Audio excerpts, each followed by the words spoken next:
We about to talk about the real reason for the season.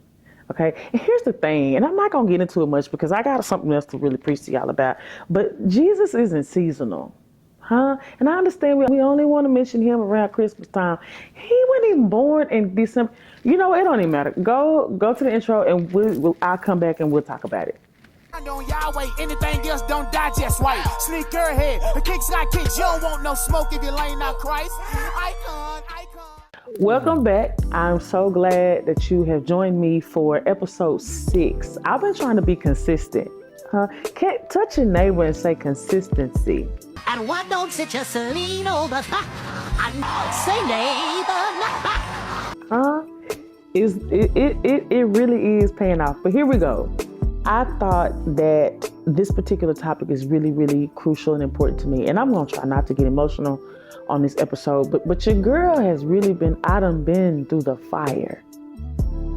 Ain't that what Kirk Franklin said? I done been through the flood. I've been broken into pieces this year. Y'all have no idea. Your girl has really been going through it.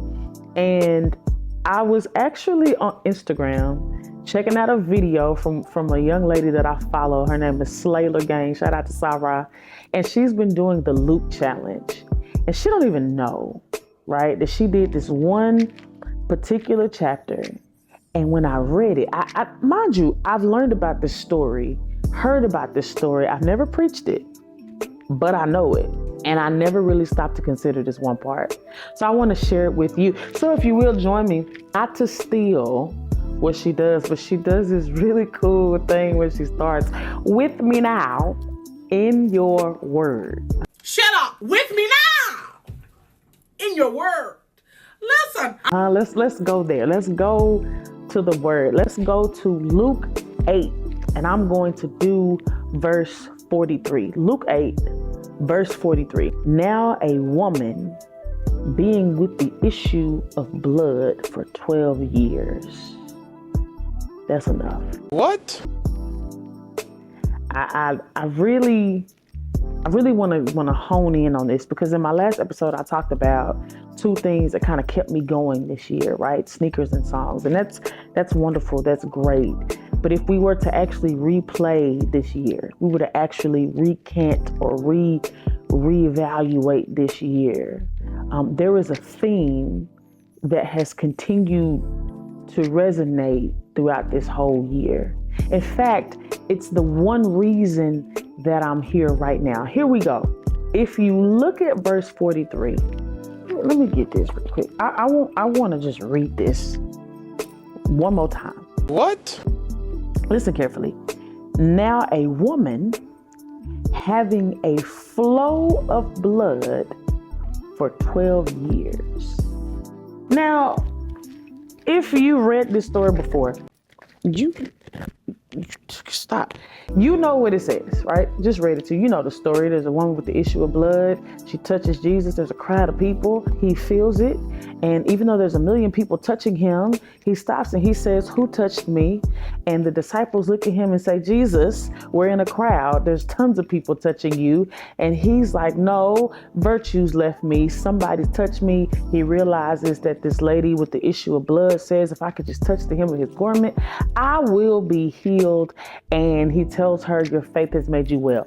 That's the gist of the story. Now, everybody would seem to think that the fact that she got healed and the flow of blood stopped immediately is where the shout is. And I'm going to tell you this. I'm not saying this, or I'm not even preaching this or giving you a little sermonette for a shout, because you can shout and then end up in hell. You'll catch that in 2025. But what I really, really want to hone in on, again, verse 43. Now a woman having a flow of blood for 12 years. Again, you would think that the shout or the best part of this story is the ending. Happy ending. She touches the hem of his garment, she gets healed.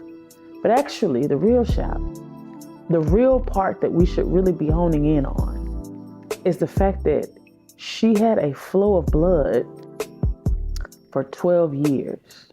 Now, I don't know about you, but if I've ever bled or accidentally cut my finger, whatever the case may be, it feels like I'm about to die, right?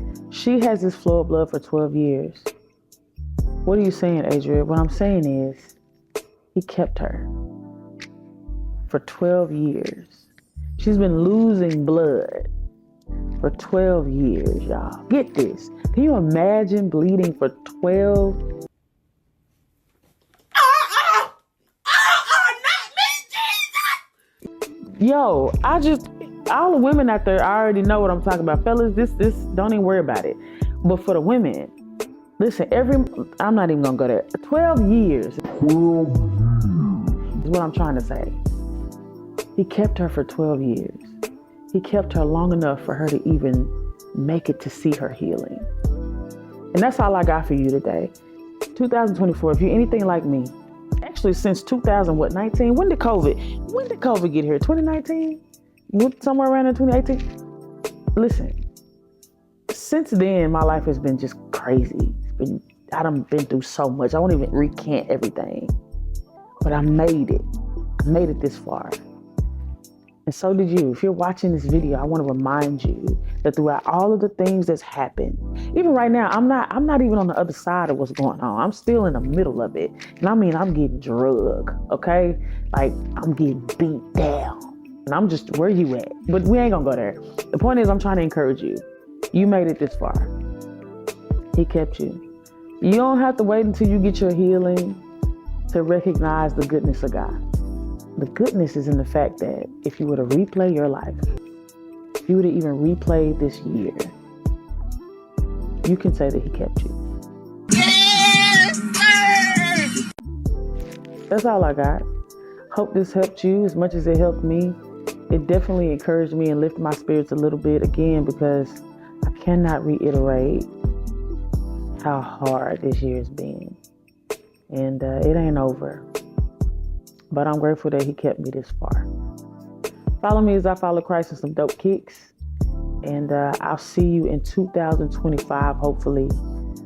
Because my hope and prayer for you is that God is going to keep you so that you can see the goodness of God in the land of the living in 2025. Love y'all. Nah.